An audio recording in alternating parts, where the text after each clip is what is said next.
لا الہ الا اللہ لا الہ الا اللہ توحید-sunnat.com الا اللہ لا الہ الا اس ویب سائٹ پر ملاحظہ فرمائیے ممتاز علماء کرام کی تقاریر، درس قرآن و حدیث، اسلامی کتب کا وسیع ذخیرہ، فرقے باطلہ سے مناظرے اور بہت کچھ۔ الا اللہ لا الہ الا اللہ۔ ایک مرتبہ محبت کے ساتھ درود شریف پر اللہ قرآن اکابر عالم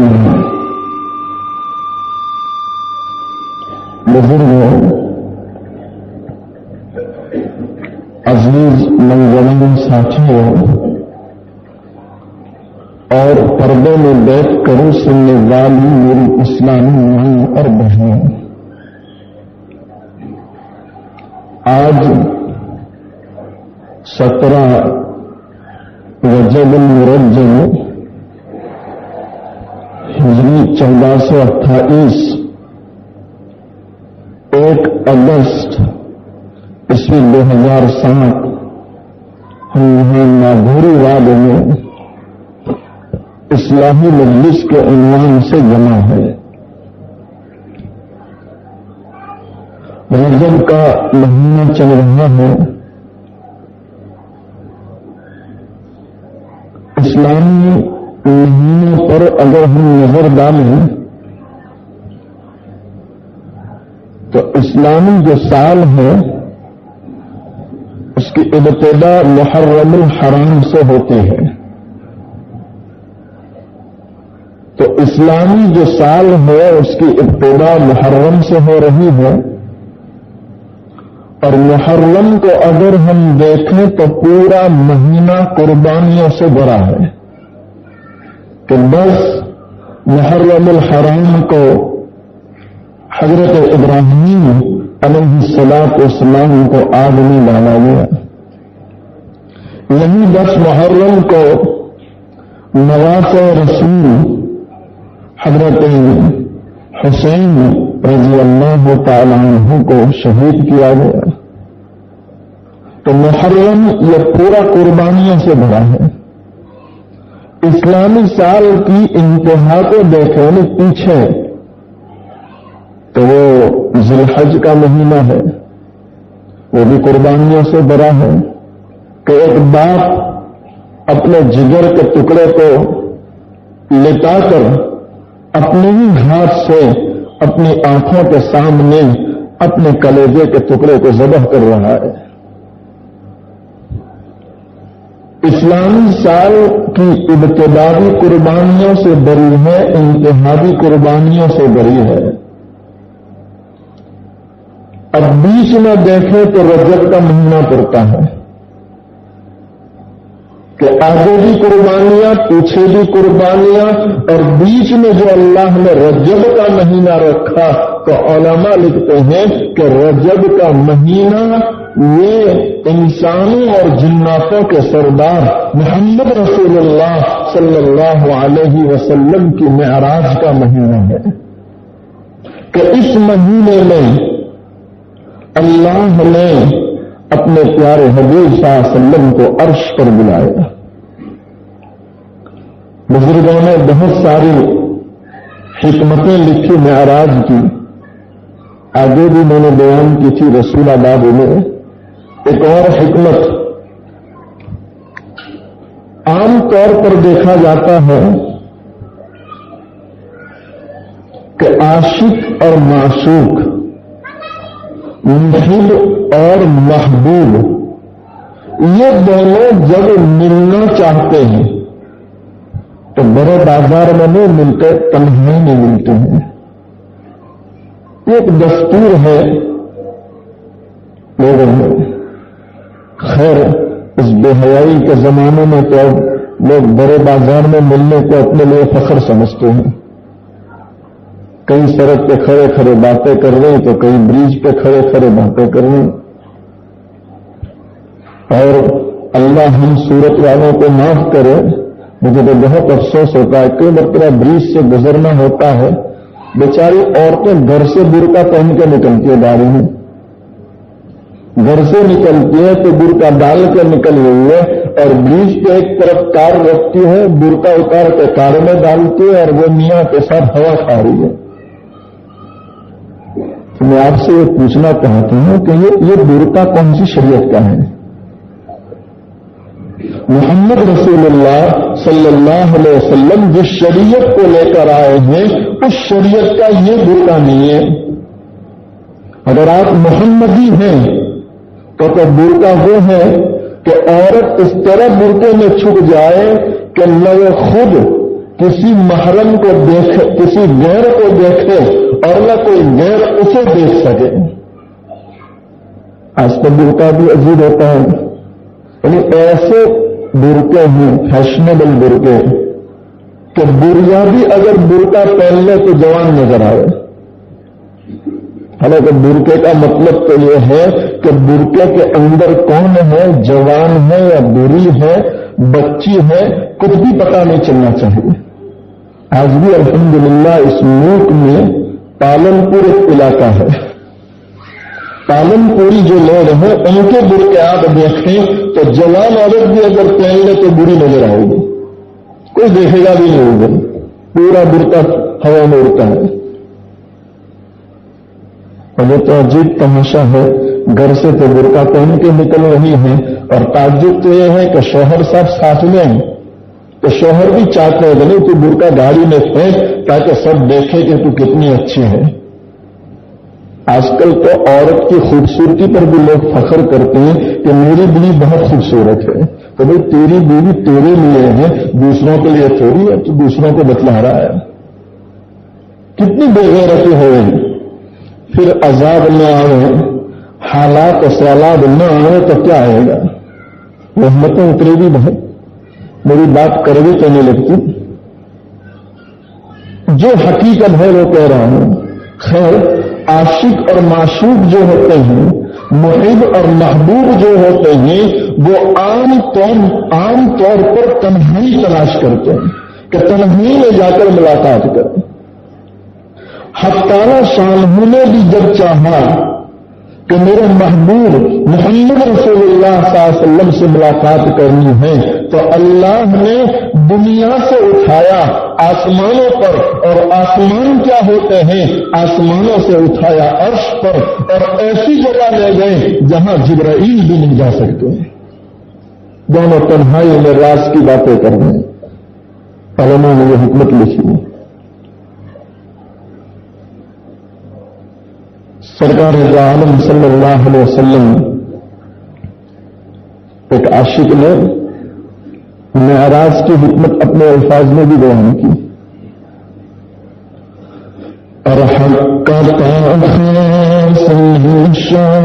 یہ معراج سے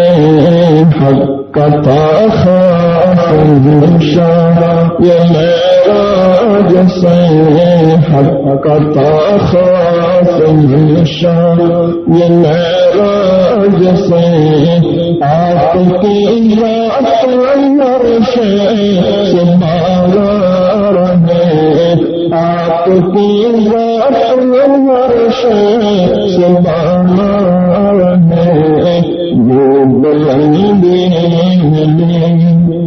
آپ کو اس میں وہ بلندی ملی، آپ کو اس میں۔ ایک شاعر نے حضور کو جو بلندی ملی معراج پر لے گئے تو اس کی ایک حکمت یہ بھی بیان کی کہ اہل زمین کو حضور صلی اللہ علیہ وسلم کو دیکھا، حضور کے چہرے انور کی زیارت سے بابرکت ہوئے تو اہل عرش کو تمنا ہوئی کہ رب العالمین جس محبوب صلی اللہ علیہ وسلم کو تو نے اپنے ہاتھوں سے بنایا ہے، اہل زمین تو سعادت مند ہے کہ انہوں نے ان کو دیکھ لیا، لیکن ہم عرش والوں نے تو تیرے محبوب کو دیکھا نہیں، تو اس کو عرش پہ بلا تاکہ ہم بھی شان بشر دیکھ لیں، تاکہ ہم بھی شان بشر دیکھ لے کہ بشر ہے، اس کے باوجود کمالات اس میں اللہ نے اتنے رکھ دیے ہیں کہ فرشتوں سے بھی آگے ہیں۔ یہ بندے آپ کو اسے بندے آپ کو اسے عرش والے بھی شان بشر دیکھے، عرش والے بھی شان بشر دیکھے۔ حضور پاک صلی اللہ علیہ وسلم معراج پر پہنچے، اس سے پہلے جو حالات آئے ہیں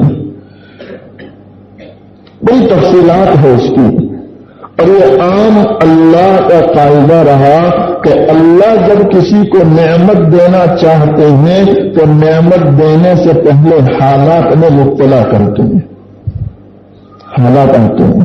اس لیے ہمارے بزرگوں نے لکھا کہ حالات کا آنا یہ انسان کی ترقی کا زینہ ہے، ترقی کی سیڑھی ہے، کہ جس پر بھی حالات آئیں صبر کریں، اللہ ان حالات کے بعد آگے بڑھائیں گے۔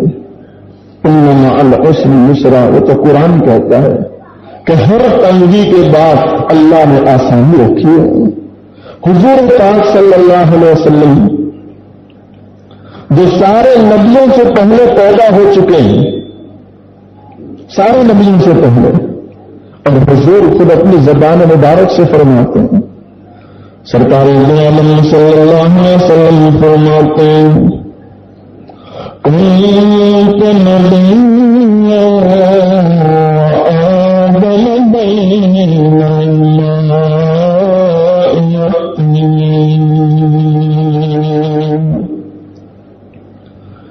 سرکار عالم صلی اللہ علیہ وسلم فرماتے ہیں، حضرت آدم ابھی تو آب و گل کے بیچ میں،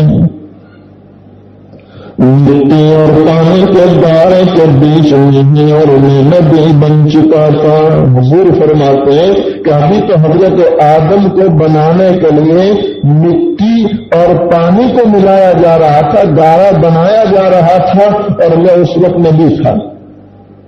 تو سارے نبیوں سے پہلے آپ پیدا ہو چکے، لیکن دنیا میں سب سے اخیر میں آئے، سب سے اخیر میں، اور جب دنیا میں آئے اور اعلان نبوت کیا، ایسے سخت حالات آئے ہیں کہ حضور پاک صلی اللہ علیہ وسلم نے خود فرمایا، اے لوگوں، اس دین کے خاطر جتنا مجھے ڈرایا گیا، جتنا مجھے ستایا گیا، جتنا مجھے دھمکایا گیا، اس سے پہلے نہ کسی کو اتنا ڈرایا گیا، نہ کسی کو اتنا ستایا گیا، نہ کسی کو اتنا دھمکایا گیا۔ حالات اتنے آئے، یہاں تک کہ شعب ابی طالب کی گھاٹی میں قید بھی ہونا پڑا، حضور کو قید خانے میں ڈالا جا رہا ہے۔ تو اگر کوئی مسلمان اپنے دین اور مذہب کی حفاظت کے خاطر یا مسلمان ہونے کی خاطر اگر کبھی قید خانے میں جا رہا ہے، جیل میں جا رہا ہے، تو اسے افسوس نہیں ہونا چاہیے، وہ تو گویا اپنے نبی کی سنت پر عمل کر رہا ہے۔ آج بہت سارے مسلمان قید خانے میں ہے محض اس بنیاد پر کہ انہوں نے کلمہ پڑھا ہے محمد رسول اللہ صلی اللہ علیہ وسلم کا۔ انہیں مایوس ہونے کی ضرورت نہیں ہے۔ ہمارے اکابر، ہمارے اسلاف، چونکہ اگست کا مہینہ بھی شروع ہو چکا ہے، 15 اگست آ رہی ہے آگے، یہ 15 اگست ہمارے اسلاف کی قربانیوں کو یاد دلا رہی ہے کہ ہمارے بزرگوں نے ہمارے دلوں میں اس ہندوستان کی آزادی کو پانے کے لیے انگریز کے مقابلے میں کتنی قربانیاں دی ہیں۔ کئی سال تک قید خانے میں رہے ہیں، اور وہاں قید خانے میں جیلوں میں رہ کر انہوں نے دین کی خدمت کی ہے، اسلام کا نام روشن کیا ہے۔ پیارے نبی صلی اللہ علیہ وسلم کو بھی قید کر دیا۔ اس کے بعد علماء لکھتے ہیں کہ ابھی تو شعب ابی طالب کی گھاٹی سے باہر نکلے،